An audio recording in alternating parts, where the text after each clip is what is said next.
Good afternoon, everyone.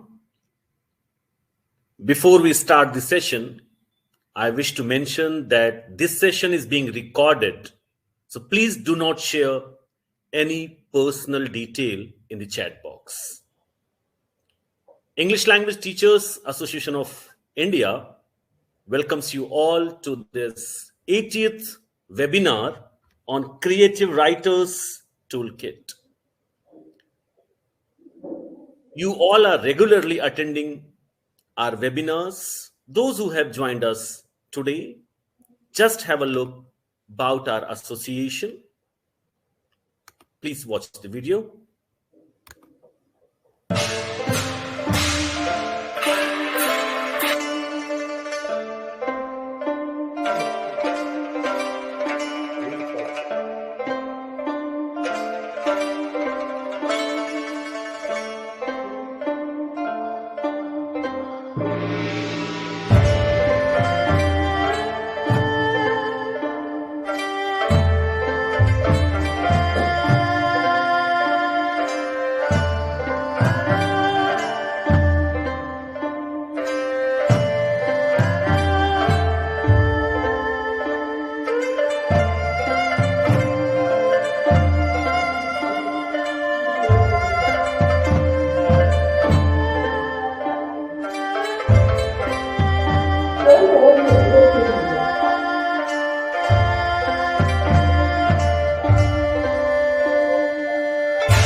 Thank you everyone for watching this video.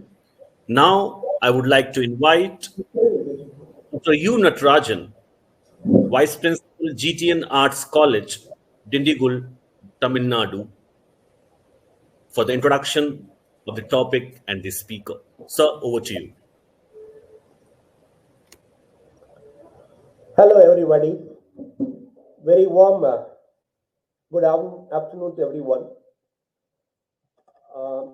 I'm very happy to be a part of this program. ELTAI has been playing a very vital role in improving the standard of English at the school and college level. They are very passionate to improve the standard of teaching as well as learning. So with that mission only, we are all here. Foregoing your vacation, most of you have logged in. I'm very happy. I convey my thanks to every one of you. And today we have in our midst Dr. Vinod Balakrishnan from NIT Trichy. Dr. Balakrishnan is a passionate, creative writer, a living writer. He has come out with a toolkit for creative writers. Most of us want to become writers. Most of us are interested in writing. But how to emerge as a creative, really a creative writer with quality? So Dr. Vinod is going to give us some tips about writing, how to be a successful creative writer. Like you all, I am also eagerly waiting to listen to Dr. Vinod Balakrishnan. I welcome Dr. Vinod Balakrishnan in our midst. I once again thank every participant for having made it possible for this wonderful program. Thank you.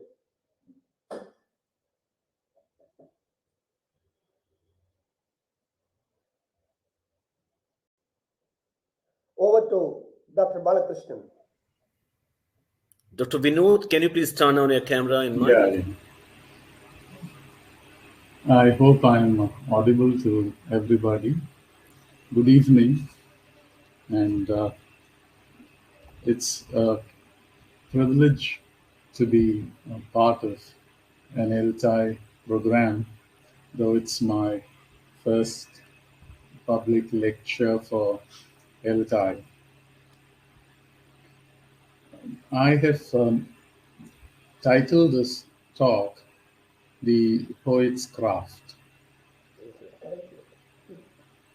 Now, when I refer to poets, I use that word generically to refer to all creative writers. And what I imply by craft is that so much in creative writing is about writing and less about the fact that it is an act of conjuring very miraculous words from thin air. And that is the kind of impression most people have about creative writing. It is in the magic in the result, but the process is just hard work. The process is painfully repetitive. It is about discipline. And so the idea of craft in the title. The talk is derived from a book that was published originally in 1974, titled The Craft of Poetry. And later on, the number of interviewees was expanded, and the edited book was called The Poet's Craft. These were interviews conducted by William Packard. He is the founder editor of the New York Quarterly, a very famous forum where some of the leading poets in America had their poems published. So the title is borrowed from that book. Now, there are a number of questions that we have for the creative writer. When we are in the company of a creative writer, we would want him to answer a number of questions that we have. Many of them from our fascination for creative writing, our romance with creative writing, and also for the fact that to many of us, it is like a puzzle, and we would want this puzzle cracked. So, in the presence of a writer, we have all these questions rushing to our mind, and we would want the writer to answer all of them and then to our satisfaction. So, there are a number of questions that we would want. For instance, um, is a creative writer writing through some divine inspiration, or are there definite influences? Would he be able to tell us about the poets who have been his, creative masters to whom he has apprenticed? And then is this creative writer only confined to the world of words, or does he also dabble in the other arts, like, say, music? So, does the creative writer um, get influenced by other creative people in kindred fields, like, say, music, like rap, like film lyrics writing, and even playwriting, screenplay writing? So, does the poet hobnob with these creative souls, and does he get more stimulated through these influences? Then we are curious to know if a creative writer um, is a full-time creative writer, or he also has a day job. So, for instance, T.S. Eliot, he was in the Bank of England, and was a very regular guy who held a day job and who also did creative writing. Um, Anthony Trollope, for close to 30 years, served in the British Post Office, the postal services, but he also kept to a very punishing um, schedule, and knocked off something like 10,000 words a week. And he went on to write more than 30 books in his time.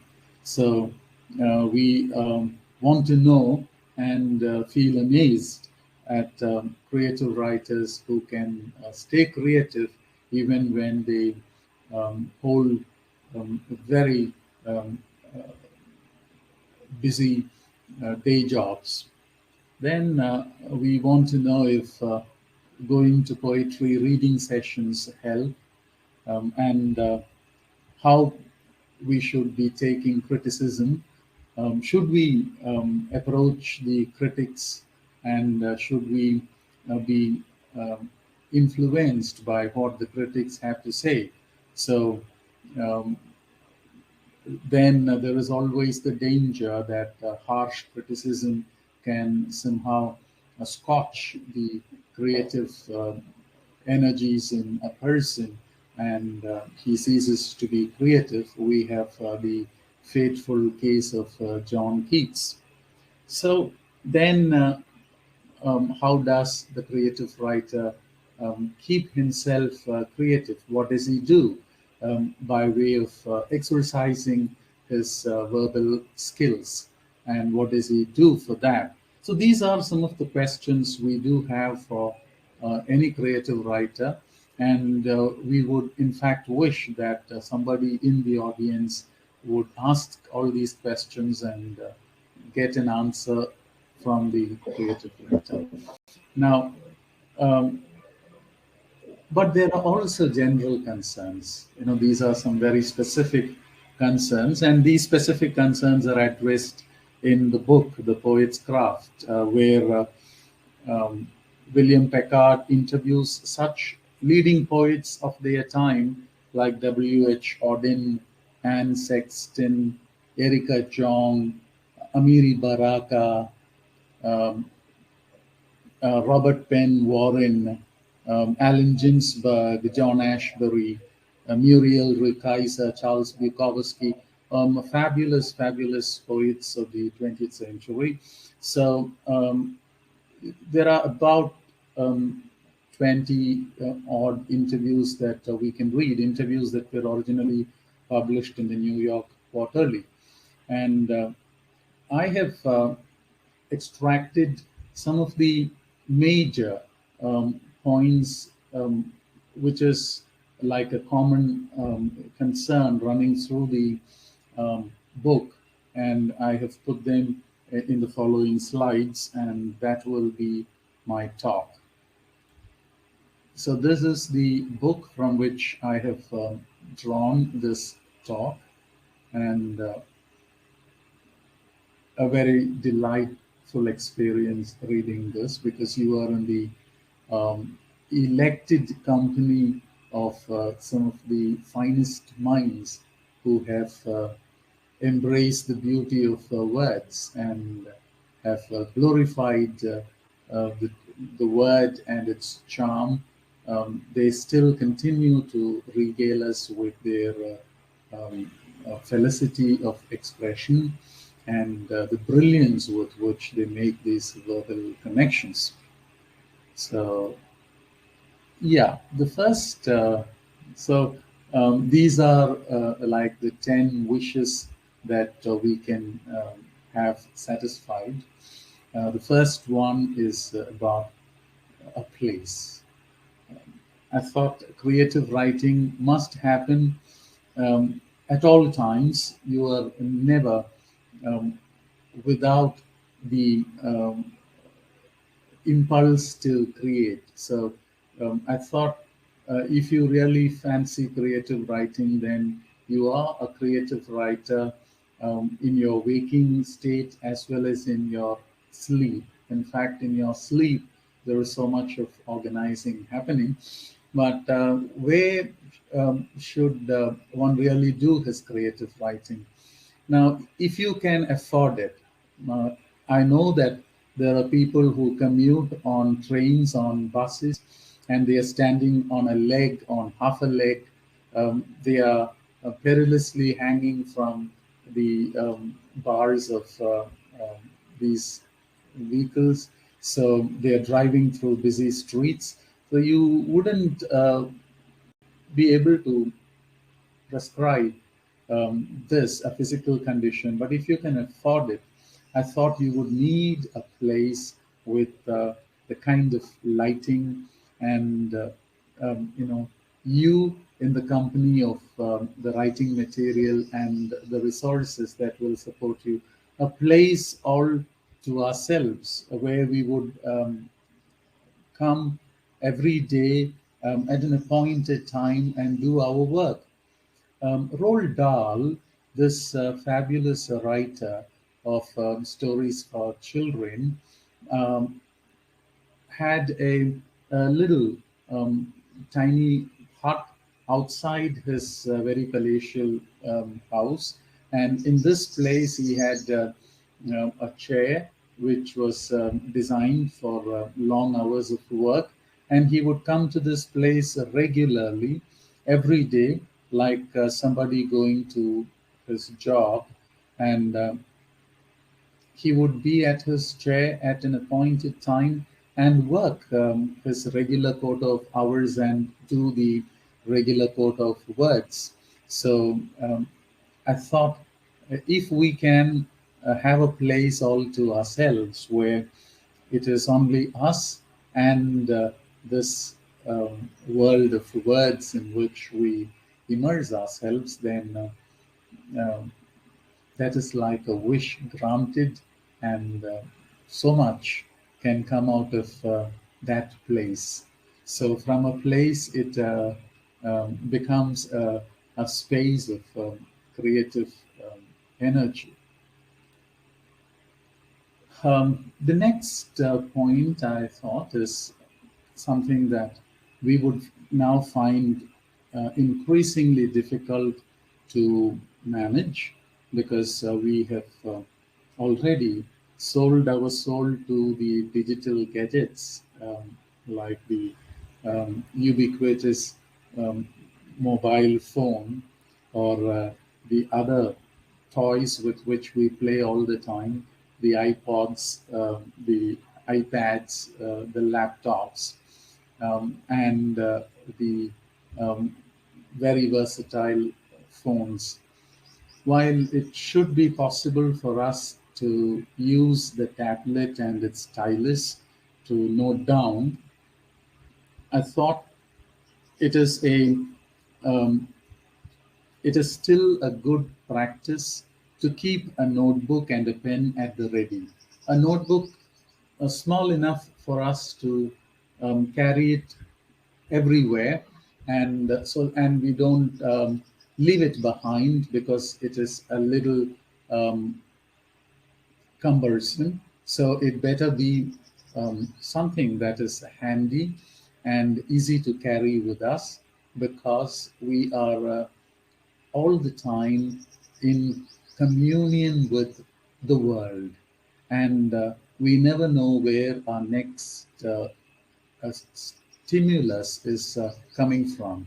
So it's always nice to keep the book with us. It's a great idea, because it is not only a site to record what we see and how we would be bringing that material into our writing, but then it is also a great place to organize our thoughts, because our mind is working with ideas that are gestating from anything between a minute and many years. So we would need a notebook to keep reworking on an idea and see what new shape that gestation has taken. So a notebook is a great companion to anybody who wants to do creative writing. Um, this is where creative writing gets a little um, hard, or I would say there is the scent of an effort when you um, have to revise your text.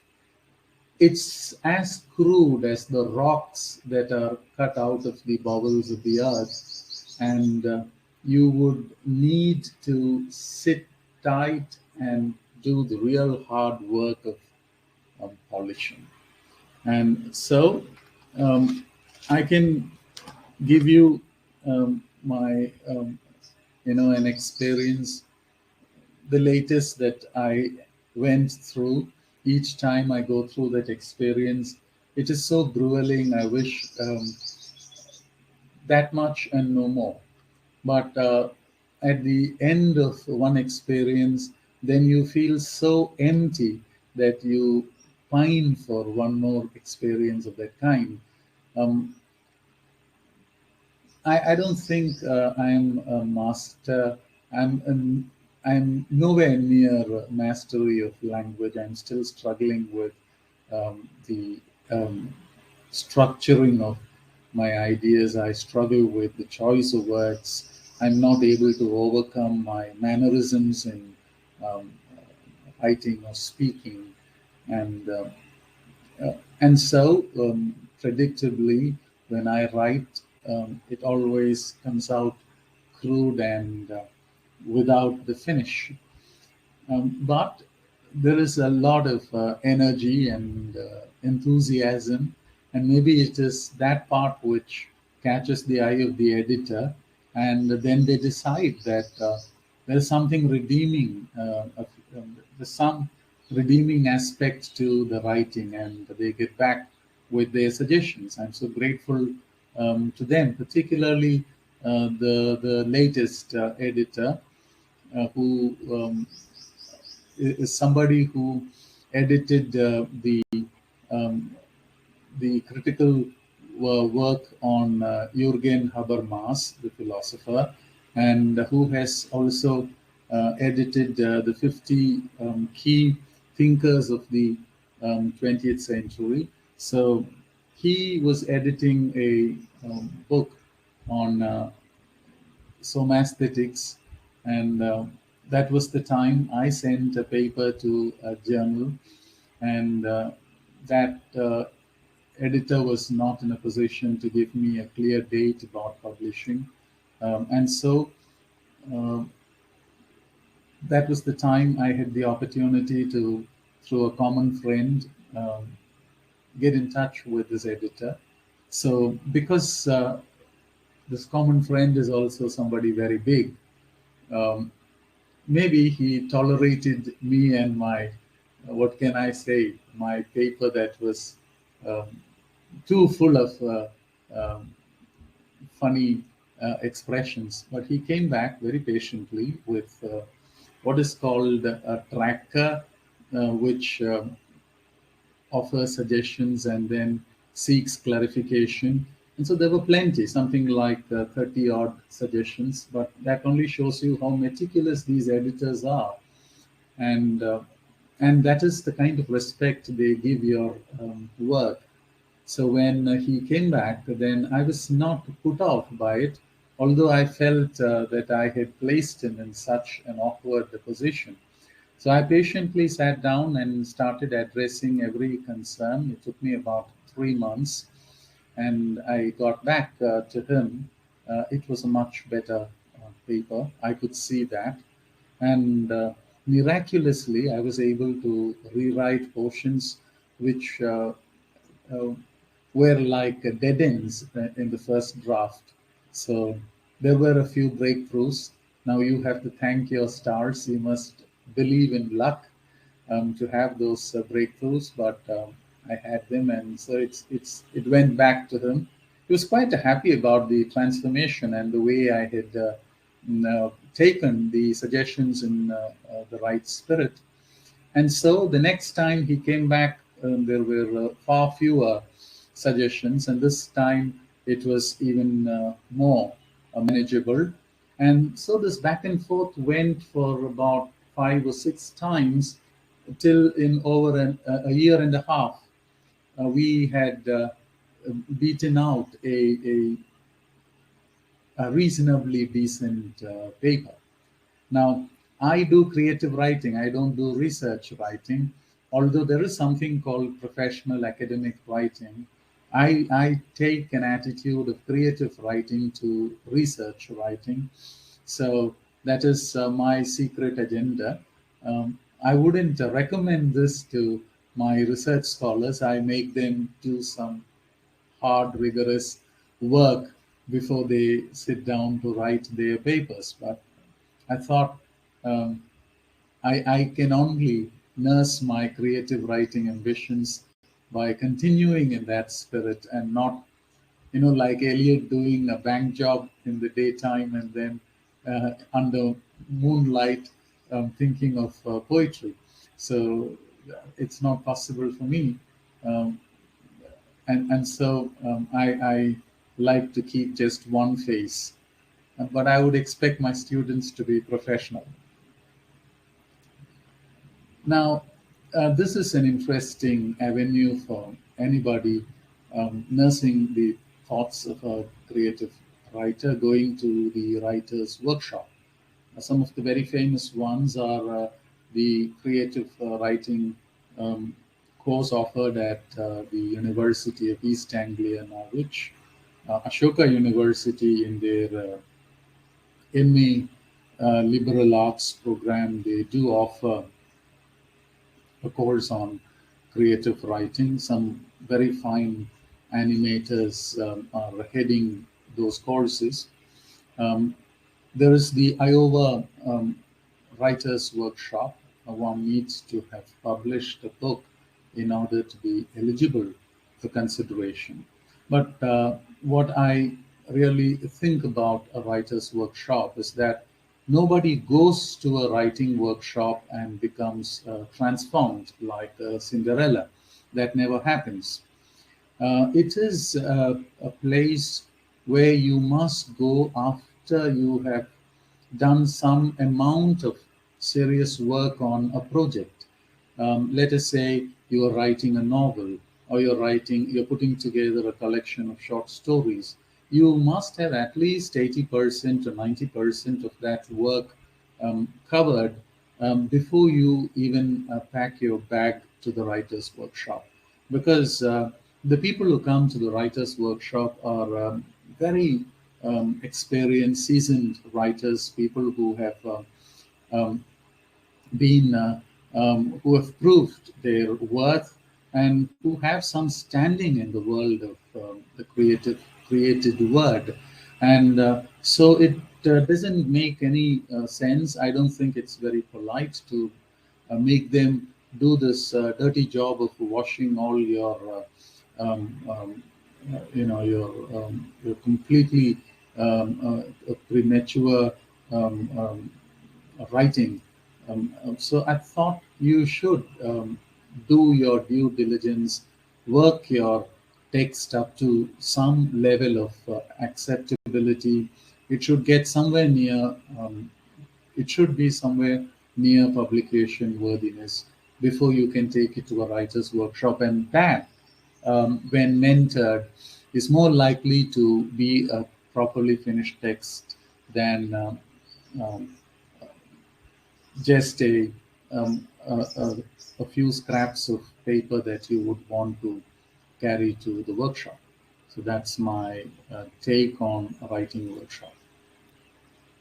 This most of us have. Some of us are even happy to celebrate the fact that we have a writer's block, so we can go watch a film or go out to have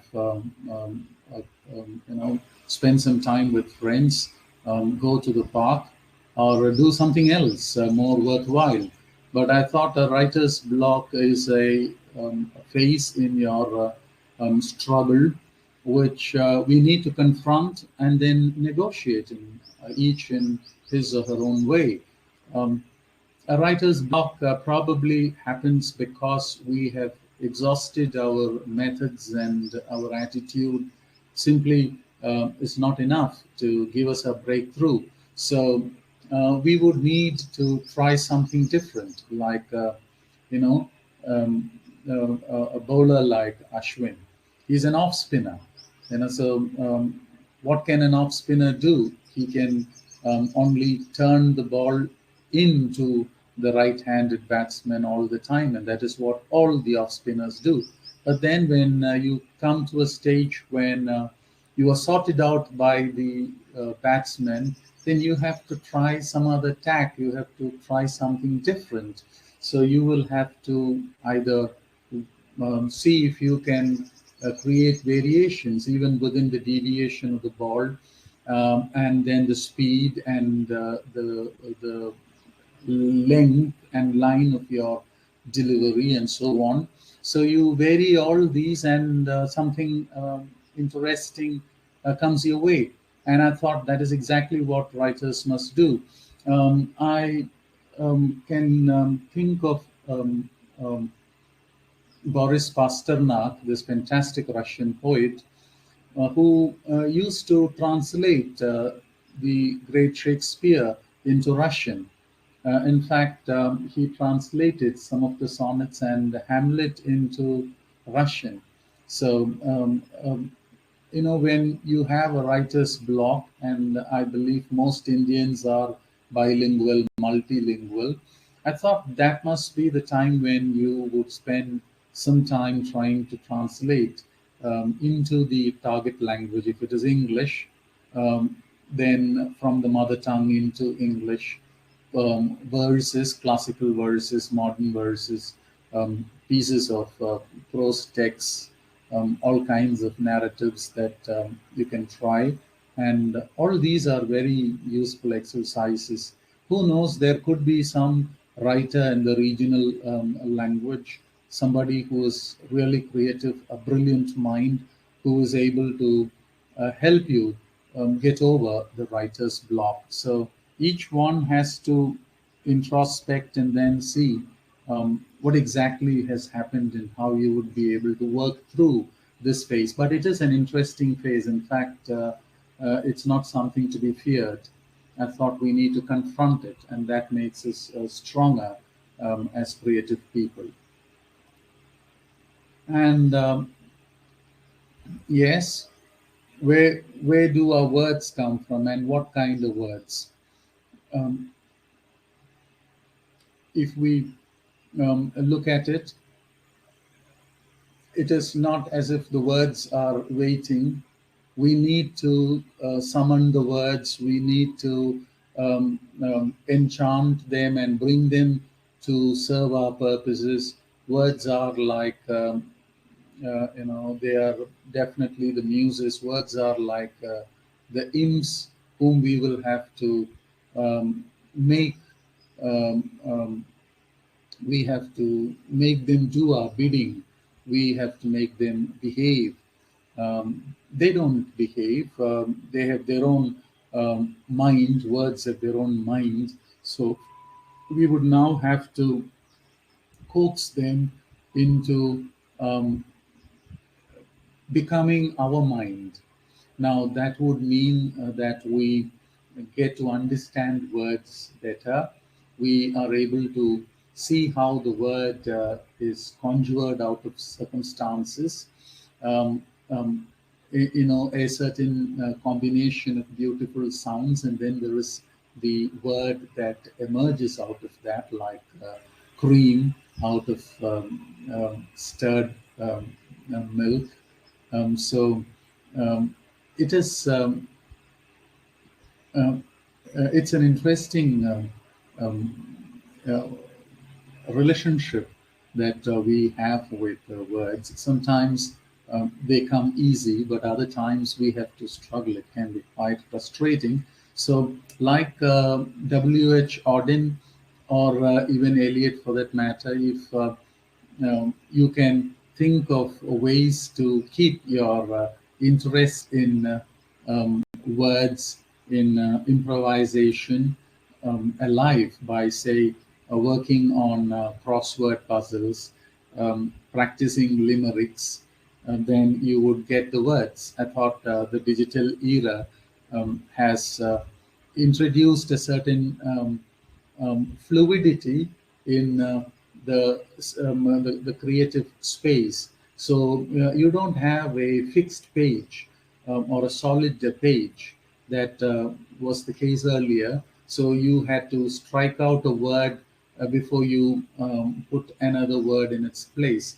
But the fluidity of this medium, the digital medium, and the screen allows us to make words appear magically and then erase them without a trace. So that is how the medium is. So we can probably take advantage of that and play games, maybe write haikus, or see if the lines can be organized differently, and think of situations like quizzing ourselves to see if a situation can be compressed in one word or a phrase, and if there can be alternatives to a phrase, if an idiom can be converted to a word, you know, if we can um, collect palindromes, a hobby of collecting palindromes. So all these would keep us in touch with words.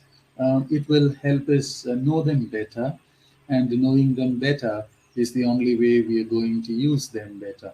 So word games is the next suggestion. Uh, um, I thought the opposite of creativity must be noise and cacophony. Creativity is this fine harmony of elements coming together into a beautiful combination. And in order for that to happen, we would have to have only a reasonable amount of time with the world and a lot of time with ourselves. I thought the finest conversations happen with ourselves, and we need to harness the special um, benefits of solitude, not aloneness, but solitude, because the world in which we um, live and experience and collect consciousness that world is with us all the time, and that world is like the real world, swirling inside our mind, and it is trying to organize itself. Solitude is so necessary for us to um, organize that world or see that world in a in an interesting combination. So here I am reminded of this fine account of his experience, his life with James Joyce while in Austria. Frank Budgeon has this beautiful book on his long conversations and walks with James Joyce while he was putting together Ulysses. So, in one of their afternoon walks, Joyce was telling Budgeon that he worked the whole afternoon, whole day, um, for just getting two lines right. So Frank Budgeon, like most of us, asked the obvious question: Was that the problem? Was the problem that he did not have the words? And Joyce, like Joyce, surprised him with the response. He said, "The words were always there, and it's only two lines, but he was working the whole day on the best arrangement of words for the two lines."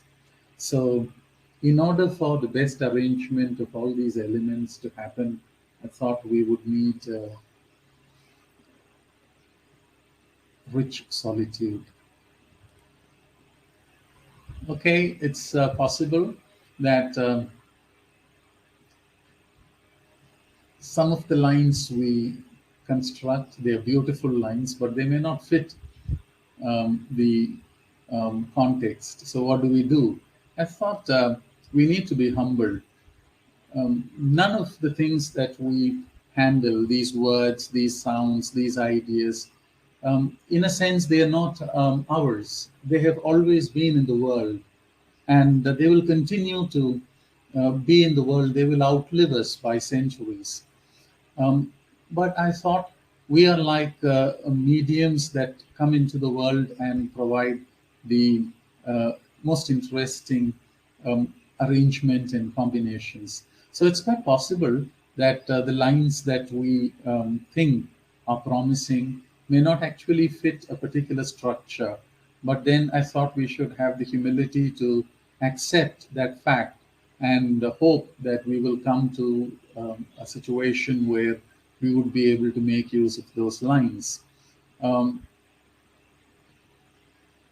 I can think of a number of instances, but I will just recount one where I tried to make a beautiful comparison. To me, at the time of writing, it seemed like a beautiful comparison. There is in cricket what you call the wagon wheel, especially when you are representing the um, innings or the game of a master batsman, you would be able to show a digital representation called a wagon wheel.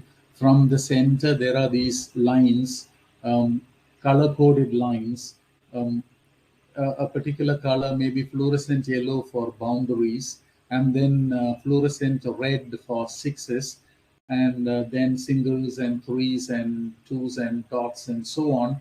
And the result is like a wagon wheel. And the master batsman managed to get a proper wagon wheel. Now, I developed a kind of a thought where I see the wagon wheel as that um, great master batsman, say Tendulkar, and reaching out and touching the heart and soul of every spectator. And in that one moment, the player is in the intimate contact with the spectator, and they are one in the process of batting and providing a response to the opposition. So that seemed like a good thought, but then there came a time where, in the totality of the paper, that thought had to be dropped. It was a little painful, but then when I took stock of the overall effect of the paper, I thought this beautiful passage would actually do more harm, like in some relationships where a steady, stable family relationship can be rocked by um, one of the spouses falling for a charming member, so it's possible. And 25 years, 30 years of hard work gets rocked. So similarly, your lines may be so beautiful, but then um, like an interloper that can rock the whole edifice of your um, the totality of your paper. So you better um, act wisely in these circumstances. I thought we it is. I thought sleep is something that many of us caught by this, stung by the workaholic bug, or people who are now conditioned by a certain code of hard work simply frown upon sleep. But I thought that is um, not a healthy attitude. Uh, we are trying to kill ourselves if we are going to discredit sleep and keep sleep away. But of course, sleep has its own way of coming back and reclaiming its space. But I thought sleep is also like medicine. Sleep has therapeutic effect, and sleep is like a restorative medicine. There are very serious problems which, if you try to solve them, how much soever you try, the solutions are can be elusive, and you would not be able to um, work through your problems. But if you can sleep over them and trust that in your sleep, in your deep sleep, you will find the solution. The solution will take shape.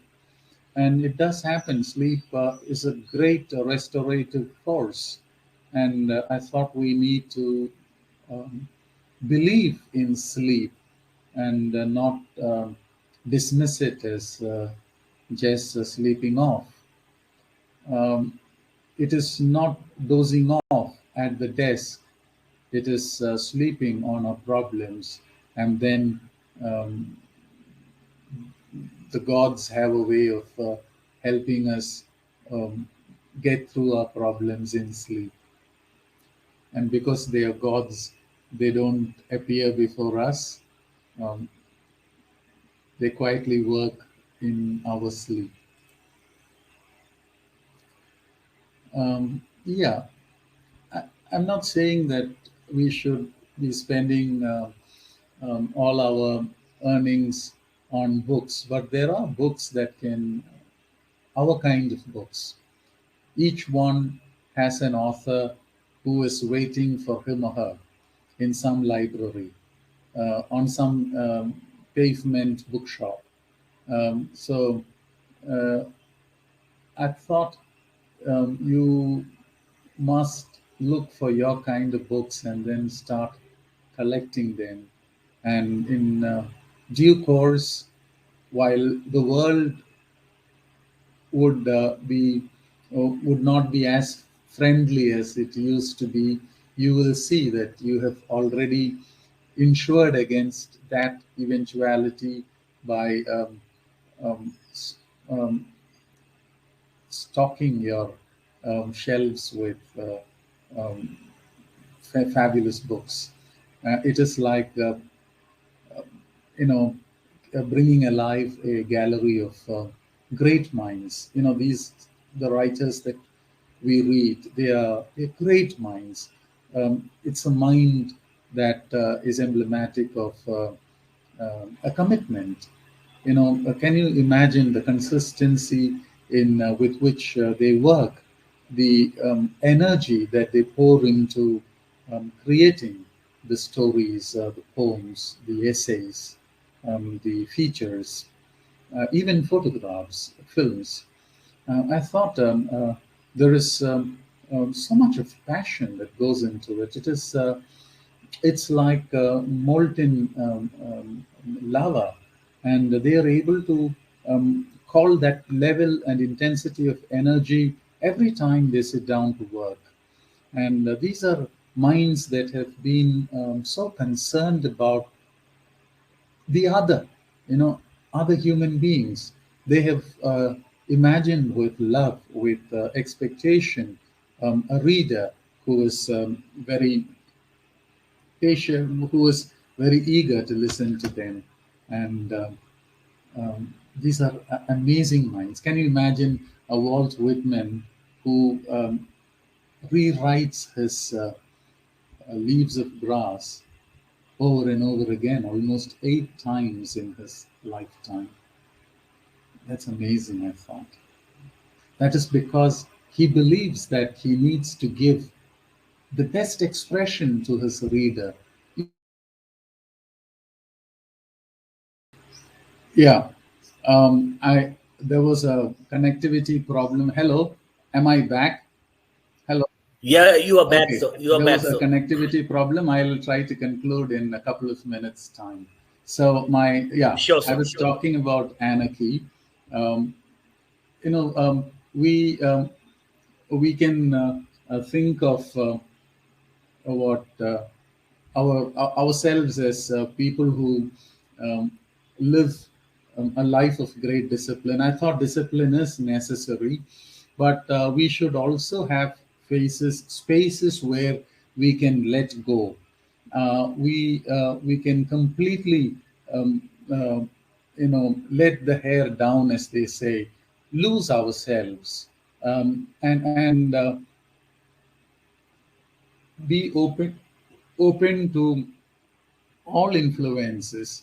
And for some time, I thought we need to loosen ourselves so that we give ourselves the space to then slowly come back and tighten up, get into a certain rhythm, and so on. Um, am I audible? Somebody says there is no sound. Am I audible? No, no, sir. You are audible. Oh, You are thank you. audible. Please go Thank ahead. you. Thank you. Okay. So, yes.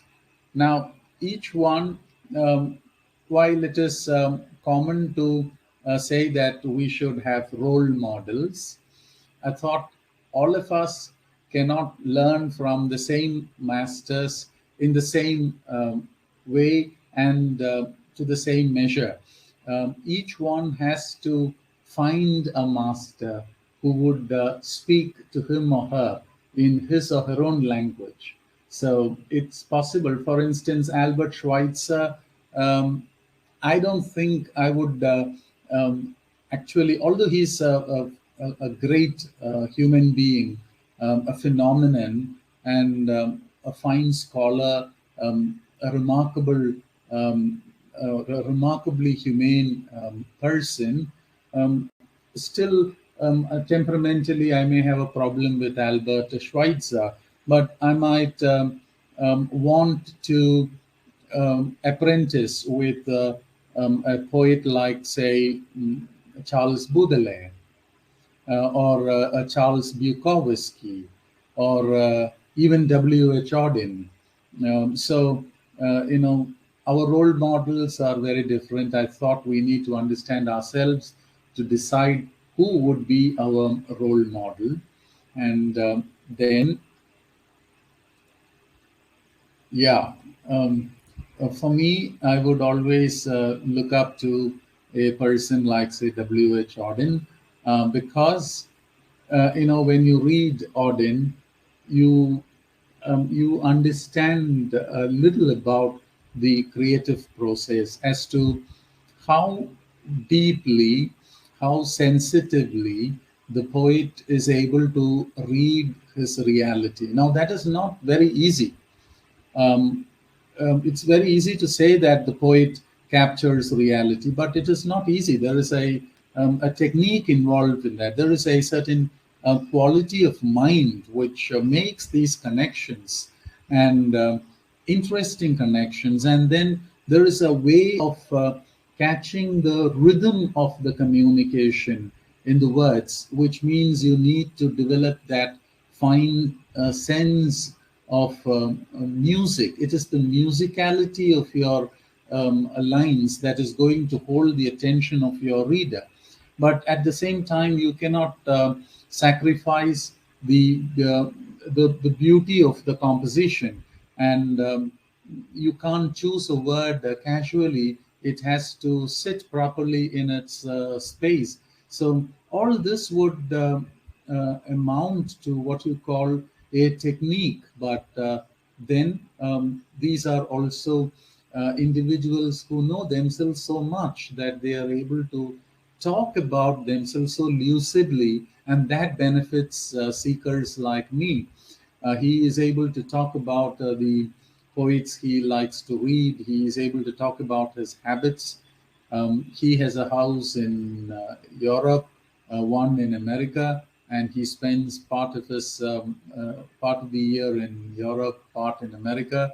He keeps the Oxford Dictionary of the English Language, the complete set, one set in Europe and one set in America, and I think um, he is among the very few people on earth who have read the OED cover to cover twice.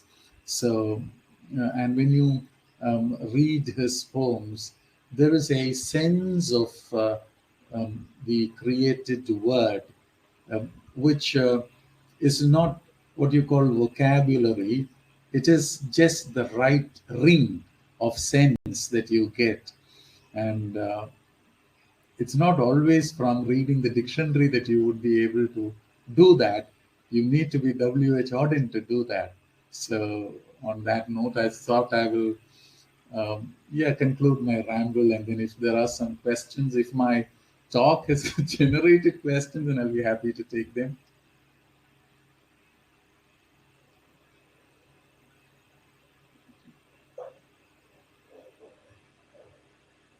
Well then,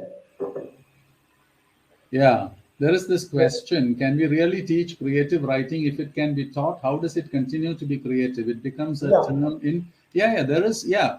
So I will. I would not call it a contradiction. There is a tension, because that tension is there in the creative process itself. We teach ourselves all the time a lot of things about creative writing. For instance, when we read a person like, say, um, uh, let's say I read W.H. Auden, or I read Eliot, or among the writer, the Japanese British writer who won the Nobel Prize, or let's say I read this poetess Louise Gluck. Now, I'm trying to see how they are able to make the connection between something that I relate with a different word or maybe a cliche, and they are able to see it very differently. Now, what is it that makes them relate to the same reality using a different word or a different combination of word? Now, when I start thinking about it, I'm actually thinking about the mechanics of putting idea and word together. So there is the process. I'm involved in the craft and the process. So that is a part which can always be pointed out to even a student. What you do to yourself, you can always transfer it to a student.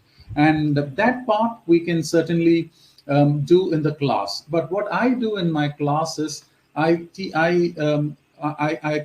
have a respect, a deep respect for every member. I treat them as unique individuals. I don't mess with their styles. I'm as supportive as I can be. I play the role of a motivator. I try to motivate them. I try to inspire them, move them, and make them discover their own role models, and provide different alternatives so that they are able to pick one and see if it works for them. And there are also exercises which are not the regular book back or chapter back exercises that we can think of, but exercises that I create from my own encounter with words and writers. I create exercises. Some of them my class has found very inspiring. So it is a little bit of, it's a meditative exercise. It is not purely a craft based exercise. It is not an exercise like English language teaching, but then it is an encounter with the language where you do a bit, they come up with a little bit on of their own, and then there is some electricity that happens in between. That will always be that miraculous, inexplicable something in each of those classes. So that's how I would like to account for the kind of teaching that happens. It is reasonably creative. In spite of following various strategies in teaching writing through discourses, I couldn't successfully. Could you suggest simplest ways to, okay, so what I would see, it is like the engine is not outside. The engine for doing creative work is inside. It is, none of us was born in this world empty. We are like beautiful mediums. It's only about how we tune ourselves to receive the impulses from the reality around us. Now that tuning, either we do it by ourselves, or that is where we need to sometimes look for others and see if their methods work. Now, how I do it is I read a lot of life writing, biographies and autobiographies of very creative people, and see if some of those methods I would be able to try on my own in case I have a crisis. So this comes from a real long and patient effort. One needs to be patient. And rather than hoping that others would be able to set matters right, I thought we need to think about it as a kind of a journey of self-discovery. And we need to see where we stand, how much work we have put in, how much work we need to do, how much more we need to do. And that is how we take this forward. But and stay positive that it is a process of self-discovery, nothing else. A lot of universities and colleges offer courses in creative writing, at least as electives, but do they foster creative writing in students or get them to study so-called models of good writing by great writers and expect this exercise to have a rub-off effect? The rub-off effect I believe in. I believe in the rub-off effect, and so and because my belief is very strong, I do motivate the class to think about models, and I work with a variety of models, not just one kind of models or not the models that I am comfortable with. I take models which even I'm not very comfortable with, and see if there is somebody in the class who would be drawn towards that. And um, you know, I'm not able to decide why exactly we have so many universities and colleges offering creative writing. But I can say one thing, that there is a constituency that is so eager to express itself. And given the environment in which the present student community is located, the kind of mediums, the digital mediums and the forums that they have in which they are communicating, there is a demand that is out there, and all they have to do is make themselves interesting. So there is a circumstantial reason for them to become interesting, and it is only through language that they will be able to connect with most people whom they don't even know in cyberspace. So that being the environment, I thought the inducement is always there.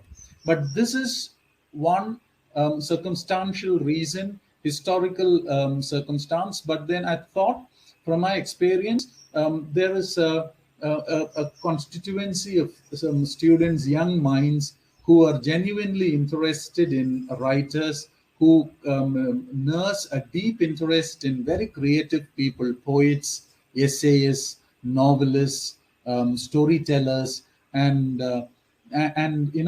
when they start talking about their interest in reading, you know how deep their involvement is with these writers and the kind of purchase they intend to get out of it. And we are also able to see that that relationship is not a forced or an artificial relationship. It is a relationship that has come from a self directed attitude of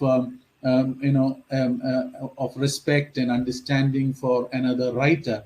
And I thought that needs to be nurtured, that needs to be protected, that needs to be cultivated. So the reader, the teacher in the class probably takes a supportive role, understanding this and very sensitively guiding them towards their own, a self-directed exploration of the creative process. So that's how I would try to answer that question. Haiku poetry has the structure of 575 sounds in either Japanese or English. Some modern haikus are more than 17 sounds. Then is the theme important or structure?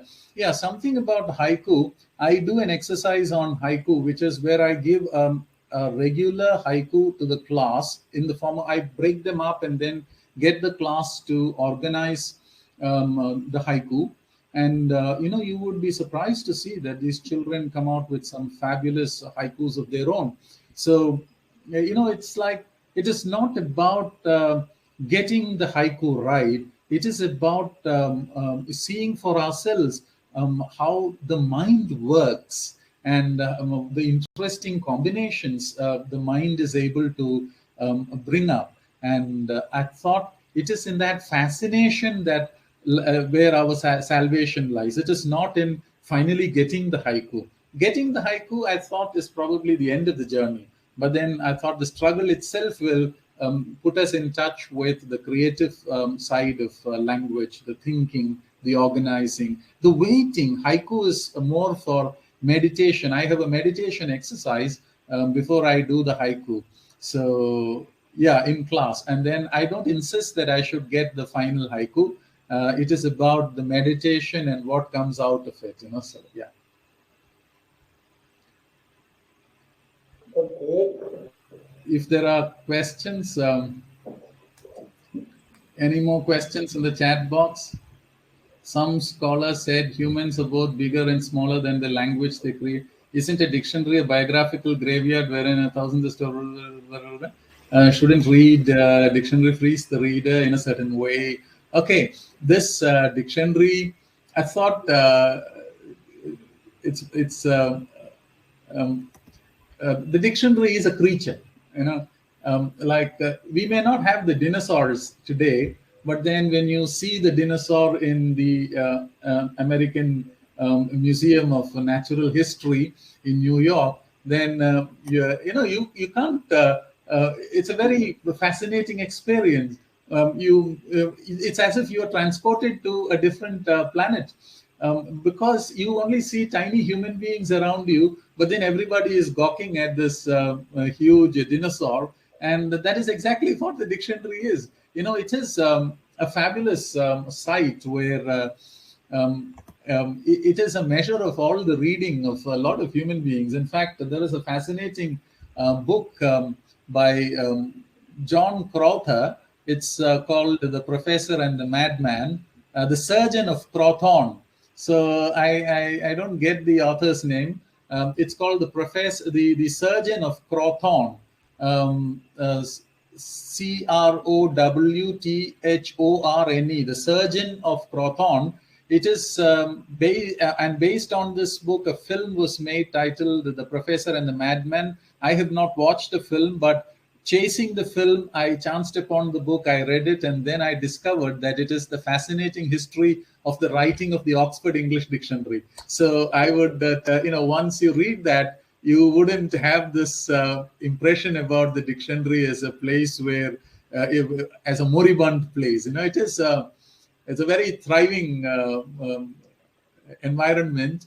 Only thing is, we need to know how to navigate that space. Um, because a creative writer like Salman Rushdie can write a fabulous piece just on Hobson Jobson, which was the dictionary of Anglo-Indian India, and most of the Indian words in Persian, Parsi, Hindi were anglicized and then or in the same carried into in the same form into the dictionary, and he has a fabulous piece on that. So a creative person has creative uses for the dictionary. Okay. Shall I? Yeah. So there are many questions, but time does not allow. So over to Dr. Natarajaj. Anyway, I am relieved that I got through the session. Good. It was a very fruitful session. Am I audible? Yes, sir, you are audible. Please go ahead, sir. Yeah, you are audible, sir. Please go ahead. Yeah, it was a very useful, very productive and fruitful session, right? And we have got a very inspiring intellectual from NIT Trichy, and definitely he has catered to the expectations of a variety of audience among us. And his experience, his struggle as a writer will definitely guide us properly. And he has given so many tips. In every one of us, there is a writer sleeping, but often we conceive, mostly we never deliver. That is the problem. And as a writer, you are going to travel a lot, and we wish you are honored with very great titles, honors, encomiums in future. Wish you all the very best, sir. And as far as Bacon says, you are the fullest man, right? Reading makes a full man, and writing an exact man. You are the apt person. So without reading, we cannot imagine becoming a writer. That's why ELTAI is very keen in taking the habit of reading to the download. So the rather the school-going children, they lack the habit of reading. So the mission of ELTAI now is make reading a campaign, make reading a habit. So we must all join that mission to take the students to the books or take the books to the students, and that is the mission. Let us all join together and make it a grand success. Thanks for the opportunity. It was a wonderful session. Everyone enjoyed. There were so many questions that we could not answer. I wish you conducted a workshop on reading and writing. Thank you, sir. Thank you very much.